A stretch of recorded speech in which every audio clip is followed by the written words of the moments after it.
The minimum amperage for a garage service is 100 amps. A ground rod must be installed at the garage location. The ground rod should be driven at least 6 feet into the ground. The ground wire from the garage service panel must be connected to the ground rod.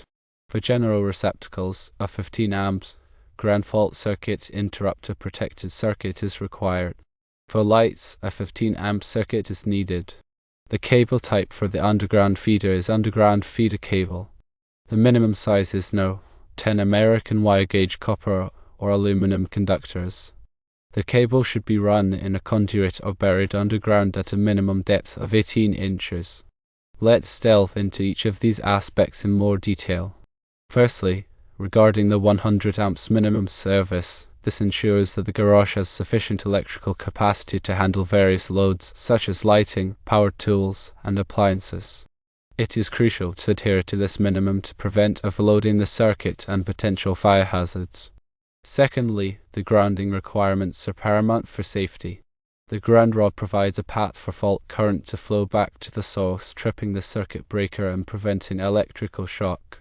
Driving the ground rod at least 6 feet into the ground ensures good contact with the earth. The ground wire connecting the garage service panel to the ground rod completes the safety circuit.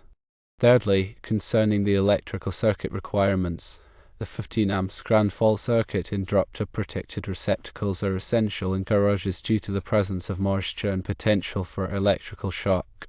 Ground fault circuit interrupters detect even small imbalances in current and quickly shut off the power, protecting users from harm. The 15 amps lighting circuit is typically sufficient for general garage lighting needs. Fourthly, when it comes to the feeder cable underground, using underground feeder cable is appropriate for direct burial applications. This type of cable is designed to withstand moisture and physical damage. The minimum size of No. 10 American wire gauge copper or aluminum conductors ensures that the cable can safely carry the required current over the distance from the main structure to the garage. Note that local electrical codes might dictate using copper conductors instead of aluminum. The installation of the cable in a conduit or buried at a minimum depth of 18 inches provides additional protection from physical damage and ensures compliance with electrical codes.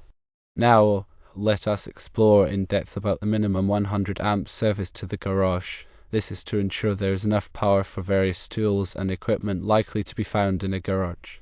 If a smaller amperage service were installed, it could easily become overloaded, leading to trip breakers, damaged equipment, and even potential fire hazards. Therefore, adhering to the 100 amps minimum is a critical safety measure. Consider the potential for future electrical needs. Even if the current electrical demand seems low, it is wise to plan for future expansion. Installing a 100 amp service provides a buffer for adding more tools, equipment, or even electric vehicle charging in the future. Next up is the ground rod, which is a fundamental component of the grounding system, providing a low resistance path for fault current to flow back to the source. This is essential for the proper operation of overcurrent protection devices, such as circuit breakers, which are designed to trip and interrupt the flow of electricity in the event of a fault. Without a properly installed ground rod, fault current may not be able to flow effectively, which can prevent the circuit breaker from tripping and leave individuals vulnerable to electric shock hazards.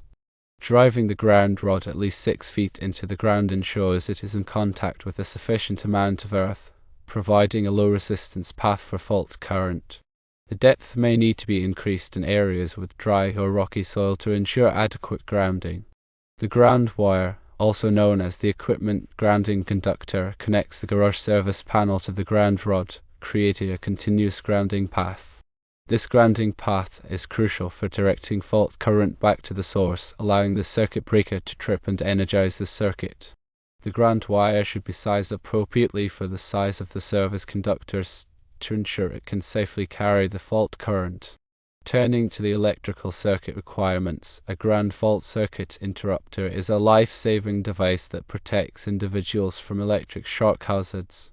Ground fault circuit interrupters work by monitoring the current flowing in the circuit and quickly interrupting the power supply if they detect an imbalance, which indicates that current is leaking to ground.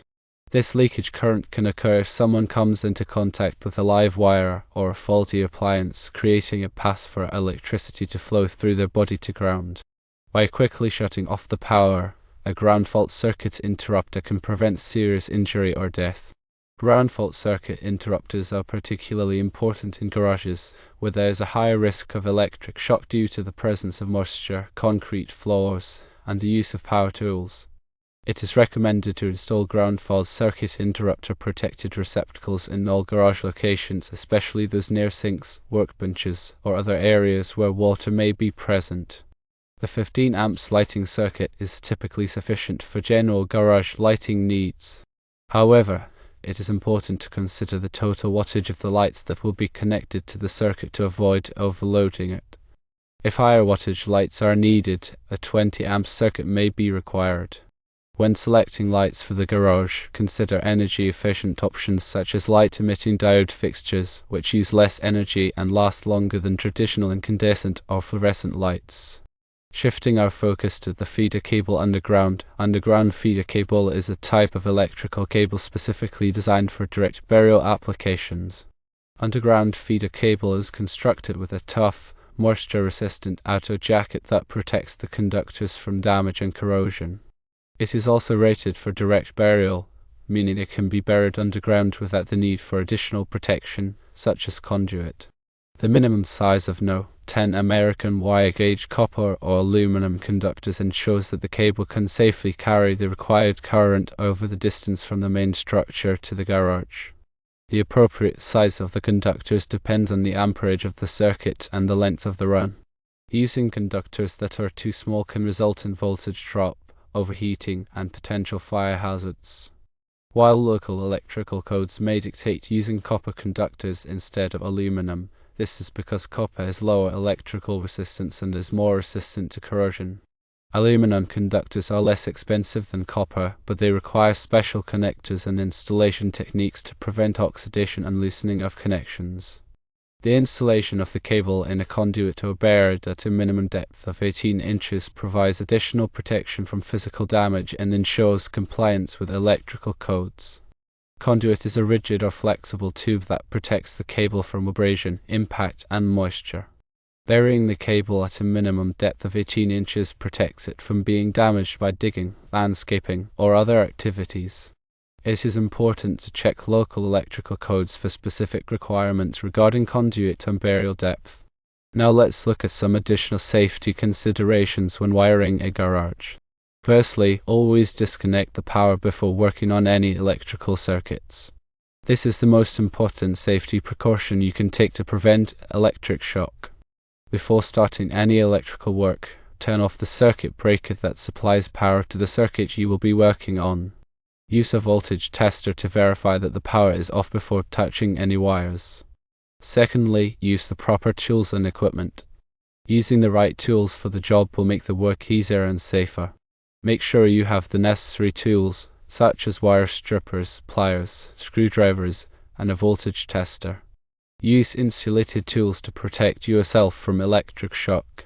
Thirdly, follow all electrical codes. Electrical codes are designed to ensure the safety of electrical installations. Familiarize yourself with the electrical codes in your area and follow them carefully. If you are unsure about any aspect of the electrical code, consult with a qualified electrician. Fourthly, inspect your work carefully. After completing any electrical work, inspect it carefully to ensure that it is done properly. Check all connections to make sure they are tight and secure. Look for any signs of damage or wear. If you find any problems, correct them immediately. Fifthly, test your work. After completing any electrical work, test it to make sure it is working properly. Use a voltage tester to verify that the voltage is correct. Test all outlets and switches to make sure they are working properly. If you're not comfortable performing electrical work yourself, hire a qualified electrician. Electrical work can be dangerous, and it is important to have it done by someone who is knowledgeable and experienced. Finally, remember that safety should always be your top priority when working with electricity. By following these safety tips, you can protect yourself and others from electric shock. Furthermore, always use appropriately rated components. When installing electrical components such as receptacles, switches, and circuit breakers, make sure they are rated for the voltage and current they will be carrying.